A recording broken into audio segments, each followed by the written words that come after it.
At narito na naman ang mainit na balita mula sa mundo ng politika. Isang hindi inaasahang pangyayari ang naganap sa Malacanang ngayong araw. Ayon sa mga ulat, sumugod ang mga miyembro ng kapulisan sa palasyo upang arestuhin si President Coutinho Norte Jr. Isang kaganapan na hindi na naitatala sa kasaysayan ng bansa. Tila ba isang pelikula, ngunit ito isang tunay na balita na ikinagbulat ng buong bansa. Sa kabila ng mga pagsubok sa ilalim ng kanyang administrasyon, hindi inaasahan ng publiko na ang Pangulo mismo ang magiging target ng isang operasyon ng kapulisan. Ayon sa mga otoridad, isang warrant of arrest ang pinalabas laban kay President Marcos na pinaniniwalaang may kinalaman sa mga kasong may kinalaman sa paglabag sa mga batas ng bansa. Hindi pa tiyak kung anong partikular na kaso ang isinampa laban sa kanya, ngunit ang mga detalye ay patuloy pang inaalam. Ang mga miyembro ng kapulisan ay sinabing dumating sa harap ng Malacanang sa isang sinadyang oras, kung saan nagsimula silang maghanap ng mga dokumento at tumawag ng suporta mula sa iba't ibang ahensya ng gobyerno. Mabilis na kumalat ang balita sa social media platforms na nagdulot ng malaking pagkakalito at pag-aalala sa mga mamamayan. Sinubukan ng ilang mga opisyal ng gobyerno na magbigay ng paliwanag, ngunit ang sitwasyon ay naging tensyonado. Habang ang operasyon ay sinasagawa, nakakuha tayo ng mga pahayag mula sa isang miyembro ng gabinete na nagsasabing wala silang kaalam-alam sa anuman na mga hakbang ng kapulisan laban sa Pangulo.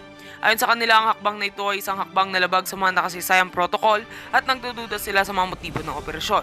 Sa kabilang banda, may mga nagsasabi na ito ay isang bahagi ng mas malaking plano upang tiyakin ang accountability sa pamahalaan. Wala iba pang detalye ang naibigay ng mga otoridad tungkol sa mga kasong isinampa laban kay Marcos. Ngunit ang mga eksperto ay nagsasabi na ito ay may kinalaman sa mga isyong pampolitika na tumagal na ng ilang taon. Ang mga kritiko ng administrasyon ay nagbabalik tanaw sa mga nakaraang isyu, kabilang ng mga aligasyon ng katiwalian at hindi tamang paggamit ng mga pondo ng gobyerno. Sa kabila ng lahat ng ito, patuloy ang paghihintay ng mga mamamayan sa mga susunod na hakbang. Ang Malacanang sa ngayon ay hindi pa naglalabas ng opisyal na pahayag ukol sa insidente. Tila magiging isang malaking pagsubok ito sa political landscape ng bansa at ang mga tanong tungkol sa kung ano ang mangyayari sa susunod ay patuloy na umiikot sa isapan ng mga Pilipino. Sa ngayon, ito pa rin ang mga pinakahuling balita ukol sa isang pambihirang kaganapan sa Malacanang. Ating susubaybayan ang mga susunod na hakbang at maghihintay ng karagdagang pahayag mula sa mga otoridad at mga kasamahan sa gobyerno. At heto nga ang mga balita ang ating pagkakatutukan at kung bago ka pa lamang sa aking channel ay huwag kakalimutang mag-like, share and subscribe para updated ka sa aming mga bagong balita dito sa Tatak Pinas.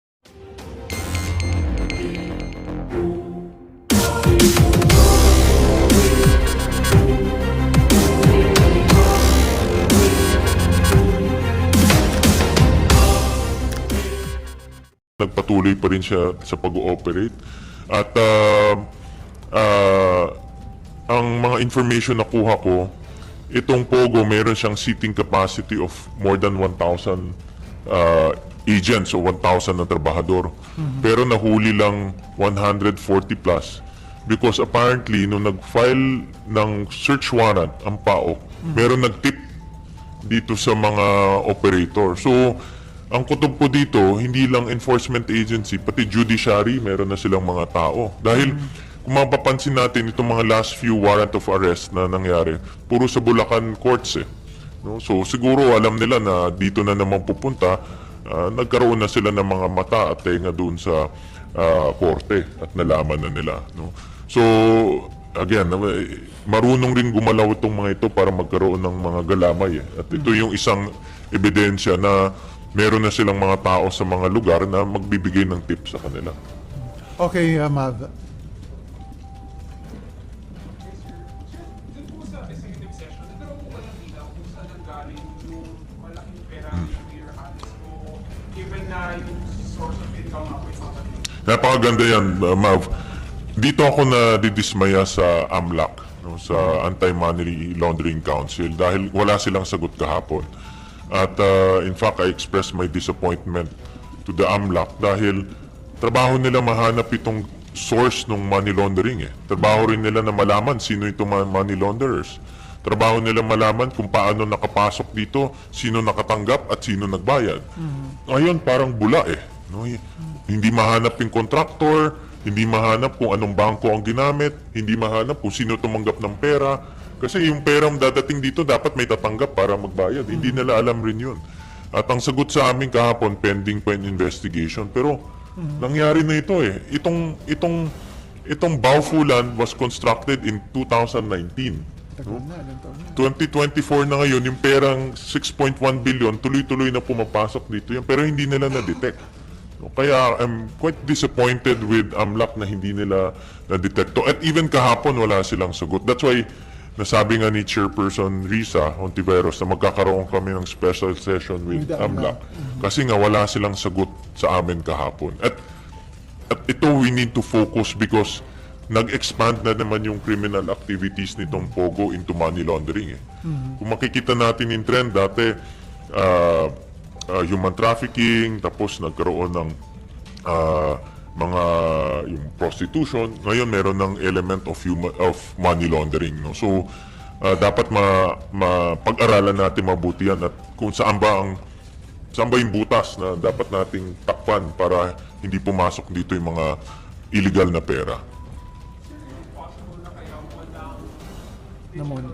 because it was hand carry yung pera. Actually, naisip ko rin yung Mav pero inisip ko paano mo i-hand carry 6.1 billion pesos. No? So, but again, no, everything is possible, sabi nga nila.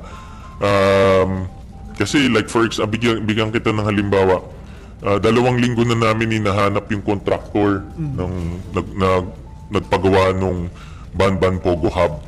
Hindi namin mahanap talaga. No? Hindi namin alam kung sino nagdala ng heavy equipment doon, sino nagpatayo ng building, sino nagdala ng crane. Hindi namin mahanap talaga. Kasi gusto ko mahanap siya dahil malalaman mo ngayon kung sino nakatanggap ng pera. Kasi siya yung tatanggap eh. At matitrace natin ngayon kung sino yung mga personalidad na yun. Pero walang mahanap. No, itong sindikato na ito, napakagaling. No, napakagaling nila. Naitago nila sa mga otoridad yung pagdala nitong pera. No. So, kaya kahapon na we were very disappointed and humingi sila ng isa pang session para mapakita nila sa amin yung kanilang investigation. Sino pong contractor? Was it a dummy company or hindi lang parang yung address nila? What is it? For now, it's a dummy company. No? Dummy in a sense na wala siyang opisina, pumunta kami doon. Wala siyang pick-up license. Bago ka maging contractor, dapat may tinatawag yung pick-up, no? Yung lisensya. Wala siyang ganun. So in that sense, dummy company siya. Pero meron kaming leads dahil nung sa RID may nakuhang mga IDs yung PAOK, no? At yung pangalan ng construction company, Howley Builders and Construction Company. No? Yun yung nakitang ID. Nung pumunta kami sa Binondo, dahil doon yung registered address, walang ganun na opisina. No? Sir, can we say, sabi mo nga disappointed ka sa Anti-Money Laundering Council, can we say they failed to perform their mandate? They totally failed to perform their mandate, in my opinion. Dapat 2019 pa lang, nung nangyayari na ito, nadidetect na nila eh. No? At ngayon 2024, dapat meron na silang report. No? Meron silang, again, no, it's executive session so I couldn't divulge so much. Pero meron silang mga personalities sinabi kung saan posibleng nagdala yung pera. No? Pero antayin nilang namin yung formal report nila sa Senado. No? So, ibig sabihin mahina sila sa monitoring. Mahina, napakahina. And to think na ilang beses na natin inamendahan yung batas ng, I'm sure nasundan yung money laundering. Tayo sa gray area. Kasi gusto natin umalis sa gray list eh. Gray no? list. But medyo dismayado ako sa kanilang report kahapon. No? Hindi maganda. Okay, ma'am. Sir, sorry, pahabol lang po. Sir, yung BIR na nandito sila sa session. Yes, kahapon. Meron din po silang registered address dun sa BIR, yung mga po, particularly si Juan Lilian, na nasa Quezon City. Pero Sa Balintawak. nakita po namin yung address, tapos fake din po siya. Sa Balintawak, yan ba yung Balintawak address? Yeah, I saw your report on that. Eh. Kaya nga, meron akong trend na nakita with them eh. Fake yung birth certificate, marami silang inupahan ng mga warehouses, no, katulad sa Valenzuela, sa iba pa. Ginagamit nila yung mga rinentahan nilang warehouses as their residential address, no? At ginagamit nila yun sa pag-apply ng napakaraming kumpanya. Ang dami nilang kumpanya eh, no? 14 and counting yung nakita naming kumpanya. Iba pa yung mga single proprietor, nakita namin yung single proprietor, ilan ba? Application nila sa single proprietor, mga pito yun eh. No? So, ang dami nilang ini-establish na kumpanya gamit iba-ibang addresses. No? Parang ayaw mo mahanap eh. Yung nasisense ko, ayaw mo mahanap ka eh. Di ba? Parang, siyempre pag ordinary na tao, isa lang naman yung address, yun ang bibigay mo. Di ba? Parang ayaw nila mahanap eh. Yun ang nasisense ko dito sa kanilang, parang kanilang modus o kanilang trend. No? Sir, di ba may final kayong reso para imbestigahan na rin yung pagdagsa ng mga Chinese dun sa multinational village sa Parañaque? Yeah, multinational village at iba pang village sa Alabang. Marami kaming nakukuhang mga complaints na maraming mga gulo at violations ng building code. No? For example, ang isang bahay, ang kapasidad niya ay let's say, 10 tao, pero nakatira doon 40 na tao, 50 na tao. Tapos may mga suspicious activities dahil labas-pasok sa gabi yung mga sasakyan. No? So yung mga residente doon natatakot. Again, I will not focus on nationality. Hindi ko sinasabi kung anong lahi siya. Kahit anong lahi, hindi natin papakilaman yan. Ang tinitignan ko yung potential illegal and irregular activities ng mga nakatira doon at yung fear ng mga nakatira doon kasi may mga reports kami na yung mga security guards sinisindak, yung mga security guards nagkakaroon ng away at pati homeowners inaaway. No? So malalakas yung loob. Meron rin mga reports na iba doon may hagad. Diba? Naging issue na kasi ngayon yung mga ibang pulis nagmo-moonlighting dito sa mga pogo. No? So titignan namin lahat yun. Titignan namin. Sir, mag-schedule ba ng hearing ngayong lakarin? Nasa committee on... anong committee yun? Public GB? order? Parang public order yata. Eh. So we have to ask the committee on public order. So dapat ba isama na rin yun yung sinabi ni retired Brigadier General Jerry Zamudio na meron siya nakuha mga info sa dating Deputy Director General ng National Security Council tungkol naman ito sa presence ng napakarami daw Chinese national doon sa dating Island Cove Resort sa Cavite. Oo. Nakita ko rin yan sa mga social media feed. No? Alam natin may Pogo Hub dyan. No? I think lahat tayo alam natin yan. Pag lumilipad ka ng eroplano, makikita mo naman dyan sa may Sangli area, Island Cove area na ang daming Pogo facilities dyan. No? Now, as to merong illegal o wala, ayan ang hindi ko pa alam. No? Wala pa akong nakukuhang report sa ibang mga enforcement agencies natin. Pero dapat bang pwede na isama na yun dun sa inyong resolution or limited lang yan dun sa mga... Sa akin, mga village? dahil wala pa akong nakukuhang reports tungkol dyan, so hindi ko muna sinama yan sa mga resolutions natin. Okay, Camille and then Nympha? And then Danielle? Good morning, Senator. I'll be asking sana, it was reported that there were about 400 illegal pogos. Aside from the legal, ano po ang move natin para hindi po ba dapat mai-announce to kung ano yung mga legal so the proper authorities can do their job na yung mga illegal is mabigyan ng tamang aksyon? That's my first question. Second po, it was reported na yung tao behind the fixing of this late registration of birth certificate of Mayor Go was recently killed. His name is Gilbert Flores. Is there a possibility na imbitahin po yung family because nag-uumpisa na atang mag-leak ng mga information yung ibang anak regarding this? And yung third po, I heard, correct me if I'm wrong, Senator, and pasensya po for my ignorance. I just wanna know, kasi it was approved by Congress, yung POGO po natin. So, paano papasok yung authority ng presidente to cancel their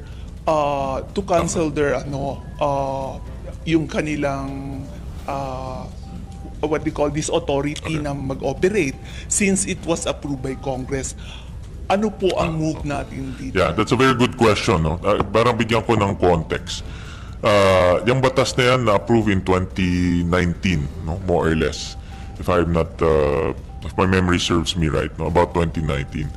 Bago mag 2019, yung mga Pogo nag-umpisa pumasok dito. I think around maybe 2015, 2016. At that time, wala siyang taxation regime. So wala tayong ini-impose na buwis sa kanya. Kung meron man, napakababa. No? At malabo rin kung sino ang regulator niya. At malabo rin kung ano yung definition ng Pogo. Dahil nung binuo yung PAGCOR, wala pang internet at that time. So hindi alam kung sino magre-regulate sa Pogo. So kaya during that time, lumapit sa Kongreso para i-define unang-una kung anong Pogo. Pangalawa, i-assign yung regulator ng Pogo. At pinakamalaga, yung taxation ng Pogo. So, kaya siya nagkaroon ng, in a sense, legitimacy. No? Dahil na-define siya through a taxation law. Ngayon, kaya yung final ko is to repeal that taxation law. Kasi kung ano yung nag-legitimize sa kanya, i-repeal natin para maging illegitimate siya. Now, that's number one. Number two, kahit na may batas, the President can suspend the application and can suspend existing licenses for national security purposes. Kaya importante yung recommendation ng NSC na ito ay isang national security threat because national security trumps everything, including commercial operations. At ito, proven na ang Pogo nakakapinsala at may national security threat, no, according to our intelligence agency. Kaya, by mere executive action, pwede nang cancelahin, una mag-moratorium muna para walang mag-a-apply. Then pangalawa, cancelahin yung mga existing licenses because of what's happening right now. No? At dahil na-cancel yung license, pati mga work permits ngayon ng mga nagtatrabaho doon makakancel, babalik sila sa kanilang mga bansa nila. But at the same time, we will also repeal and ban Pogos. There are two laws banning Pogos kay Senator Villanueva at kay Senator Alan Cayetano. And then dadagdagan natin yung repeal ng taxation nila para buo yung pagbaban ng Pogo. Okay. Nympha? Yung sinabi niyo na yung mga Pogong meron ng connection sa local crime syndicates and malawak na yung connections niya. In general po ba yun na lumabas sa executive session o particularly dun sa Pogo sa Bamban? Itong discussion namin kahapon is limited to Banban.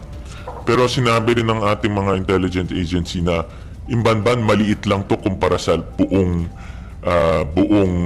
Pogo activities. Apparently, again, without any details, no, itong mga sindikato na ito, mayroon din silang mga teritoryo-teritoryo. No? At hinahati na nila yung Pilipinas ngayon sa ito teritoryo mo, ito teritoryo mo. No? So, may ganyan na pangyayari na ngayon. No? That's normal, di ba, sa mga organized crime. Kung makikita natin sa mga organized criminal, yung mga drug lords mayroong kanya-kanyang teritoryo, yung mga gambling lords may kanya-kanyang teritoryo. So normal yan sa mga organized criminals. No? So in short, Banban is part of a bigger operation. No? Pating kahapon yung aming focus was really the Banban Pogo Hub. Ibig sabihin, sir, yung Pogo sa Bamban established na may connection na sa local crime syndicates? Meron. Kahapon, again, no, I won't name names, but meron. Based on their analysis and intelligence, meron. Clear yun. So Very sir, clear. So sir, kung mismong intelligence agency na nagsasabi na may connection yung Pogo Hub dyan sa Banban, sa local criminal syndicate, do you think kapag nakaabot ito kay Presidente, ma-pressure na siya to act on it That's why- against Pogo? Ako nananawagan ako sa Pangulo natin na iban na kaagad ang Pogo. No? Dahil lumalalim yung kanilang galamay at impluensya. At ito na nanggaling na ito sa sarili nating intelligence offices. No? Hindi ito haka-haka namin, hindi ito sariling investigation namin. Ito galing na ito sa mga professional investigators and intelligence practitioners natin. At patagal ng patagal, palala ng palala. Kaka-raid lang ng Banban Pogo early part of this year, meron na naman, wala pang 6 na buwan, meron na naman sa Porac. No? So, wala silang takot eh. Kahit alam nilang yung raid nangyayari, tuloy ang ligaya nila eh. Yan ang magpapakita na kung anong mga klaseng tao ang nasa Pilipinas, nasa bansa natin, na hindi kinakatakutan yung otoridad. Kahit na nag-raid na sa Banban, which is not so far from Porac, tuloy pa rin yung operation sa Porac. Mas malala pa yun sa Porac dahil meron doong prostitution at talagang human trafficking. Dinadala yung mga kababaihan galing sa ibang bansa. No? So, ganyang klaseng criminal syndicates ang nandito sa ating bansa. And then sir, ganun din ba yung sentiment or stand ng mga intelligence agencies na it's about time to Yeah. ban Pogo? Ganyan talaga. Ganyan rin yung kanilang sentimento dahil alam nila na lalala ito eh. No? Alam nila na ito kasi iniisip ko kung yung 6.1 billion pesos nakapasok dito na hindi natin nalalaman, yung ako naniniwala ako parte nung pumupunta sa paglalagay at paglalagay ng mga makaka-impluwensya at ginagamit rin nila yun para gumawa ng impluwensya. No? So, ako naniniwala ako na yung perang pumapasok na hindi natin nakikita, pumupunta ito sa pagbibili ng proteksyon at doon na nga no, sa galamay na ginagawa nila. Kasi itong galamay, hindi namang mangyayari ito kung walang pera eh. Hindi lang to dinner at kaibigan na tayo eh. No? Talagang maglalagay ka para magkaroon ng koneksyon. No? At yun yung merong ebidensyang ipinakita sa amin na ginagawa nila itong ganitong paraan. At yung protection na yun sir, hindi lang from the authorities, kaya siguro naglalagay na rin sila ng mga local, Yep. ng mga opisyal sa gobyerno para may Yeah. tutulong pa rin sa kanila ng Correct. mga protection na yun. Alam nila kasi illegal tong ginagawa nila eh. So, unang kailangan mo ng proteksyon para yung illegal na ginagawa mo, tuloy-tuloy. Pangalawa, kung mahuli yung illegal na proteksyon mo, makakatakas ka at makakabalik ka sa illegal na ginagawa mo. So, kumbaga sa chess, nag-iisip na sila ng ahead. Dahil alam nila one way or the other, pwede silang ma-raid at pwede silang makulong. So, importante na meron silang mga connection. No? At doon sa, again, no, hindi ko lang masabi, but may mga nahuli na nakawala. No, dahil nga may impluensya sila. Okay, si Ria and then Nympha. Hi, Sen. I'm Ria Fernandez Obina from TV5. Just want to raise again the question of Ms. Camille regarding Mr. Gilbert Mejia Flores. His sudden death daw po, he is supposed to attend one of the hearings. What information do we have so far? Personally, wala ko pang nakukuhang information aside from his possible connection to the syndicate or to the people who fake the birth certificate of Alice Go. And I say this with emphasis on the possible.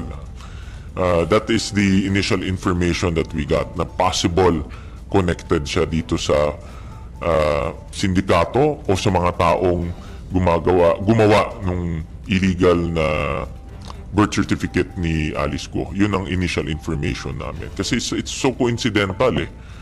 No, na nangyayari ito at may namatay. No? At yung, I was talking about yung contractor in Howley. We also, chinek namin yung building permit na ang nag-apply si Alice Go at ang nakasulat doon sa contact engineer or engineer that you should contact. Isang engineer na nangangalang JM Turla. Nung pinuntahan namin siya, apparently namatay na rin siya, no, Joe? Namatay na rin siya. May 14, I think. 17. May 17 siya namatay. This year, sir? This year. This year. Ano Itong si Engineer Turla, apparently, siya yung pumiperma ng mga plano na ginawa ng mga Chinese. Yung plano kasi lahat gawa sa China eh. Lahat gawa ng Chinese engineer, Chinese architects, dinala dito. Pero hindi mo magagamit yan. Hindi mo magagamit yan kung hindi ka magpapaperma sa local engineers dahil yung lisensya dapat lumabas. Siya yung pumiperma. Oh, ito si Turla, sir. Yes, si Turla. At inamin rin ng pamilya na yun. But ang cause of death is heart attack. No? Yun ang sabi sa amin. Yun ang sabi sa amin. No? Sir, But just he's young. He's only 40 47? Parang ganyan lang, mga 47 lang siya. So medyo na dead end kami doon dahil siya yung pumiperma, siya yung connection doon sa mga Chinese engineers. So na dead end Siya kami. na signatory, sir. Wala na iba. Wala na iba. We check the plan, siya talaga yung pumipirma. Okay, Ria, may follow-up. Sir, what do you think about the sudden deaths nitong mga individuals na to na possibly pwedeng sila yung missing puzzle sa ating investigation? Well, kung si Engineer Turla buhay pa, sigurado malalaman natin sino yung mga nagpagawa sino yung contractor o mga Chinese engineer na gumawa nung Pogo Hub sa Banban. But since wala na siya, hindi na natin malalaman yan. So, medyo if you look at the timing ni Turla and ni Flores, Suspicious. it raises suspicion. But then again, I don't have any direct evidence for now. Okay, Nympha, may follow-up ka. Sir, meron kayo na-raise na question, nagtataka kayo, tanong nyo bakit sa Bamban napili na itayo yung Pogo? Anong sagot na dun, Senator? Well, again, without going into details, dahil nga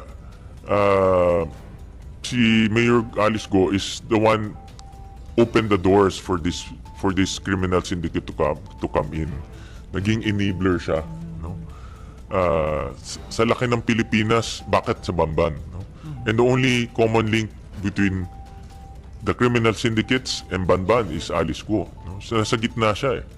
Nasa gitna siya. So, siya yung naging tulay between these criminal syndicates and Banban.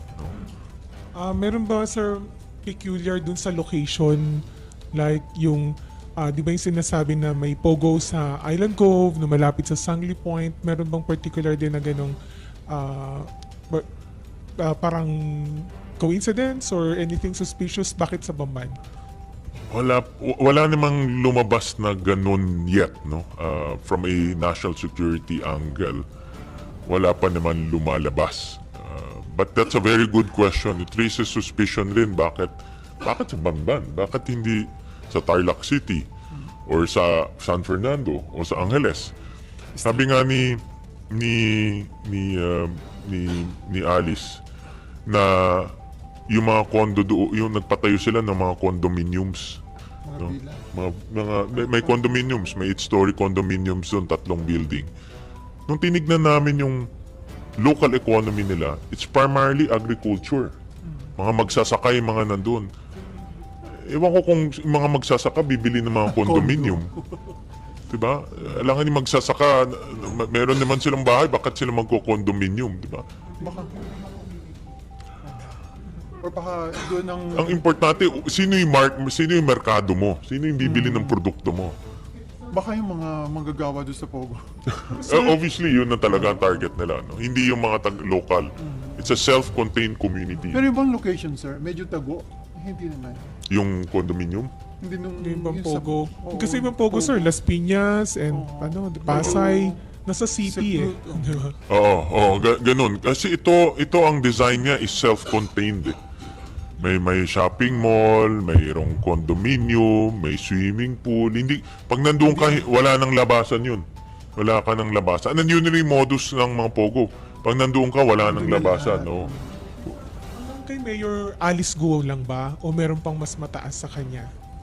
According sa doon sa mga, again, I cannot say the names, pero mayroon pang ibang politiko according sa intelligence agencies natin. No?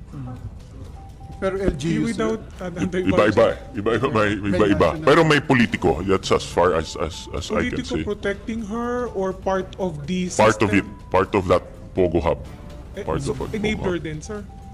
Higher Hindi naman nila sinabing enabler but part of the web. Part of the web. Hindi na elaborate masyado kung ano yung participation but definitely part of the web. I think tuloy-tuloy pa yung kanilang investigation and intelligence gathering. maybe higher than Mayor Go is part of the web, hindi protector ni Mayor Go. Hindi ko pa masyadong elaborate ng accurately, no, dahil kumukuha pa sila ng further intelligence, no. So it's hard to say it now, no, but ang only pwede kong sabihin meron pang kasamahan na iba na politiko rin. Pero sino lang yung politiko na yon? Isa lang? Or Marami. Doon sa mga pinakitang pangalan, marami. kasama na sir yung binabanggit ni Senator Jinggoy na mayor? Kasama rin ba yun sa web? Yung mayor na allegedly nag-ooperate ng Pogo owned by Mayor Alice Go? Ayoko muna sabihin. Politicians Not mga within politicians. the web, ng Bamban Pogo. Yes, tama. That is may mga pangalan kasi doon at mayroong web, no, na pinakita at may mga politicians, enforcers, criminal syndicates, even businessmen. No, meron din, may mga businessmen rin. Yung sa money laundering, sabi nyo nga hindi na-detect ng AMLAC yung pagpasok. Surely sir, may lumalabas din. So yun hindi din nila nababantayan. Hindi rin nila nakikita yon. Hindi nila nakikita. Kaya nga ang pinaka-basic sa akin is pumasok yung pera, may nakatanggap. Kung yan ay through our banking system, may dinaanan yan electronically. Kung cash yan, sabi nga ni Ma, meron din dapat makatanggap yon. No? Hindi nila na-detect yun eh. Hindi nila na-detect yung electronic transfer, hindi nila na-detect kung sino tumanggap. At kung may binayaran, kasi bibili ka ng semento, di ba? Irerenta ka ng heavy equipment, magbabayad ka ng sweldo ng mga kontraktor, ng mga trabahador, sino yung nagbabayad doon, hindi nila rin na-detect. So, parang bula siya eh. And money involved, hindi rin alam. Hindi rin. Magkano yung money involved? Well, ang estimate namin is 6.1 billion, but it can be more. It can be more. Failure ng mga tao, sir, sa AMLAC o failure ng system?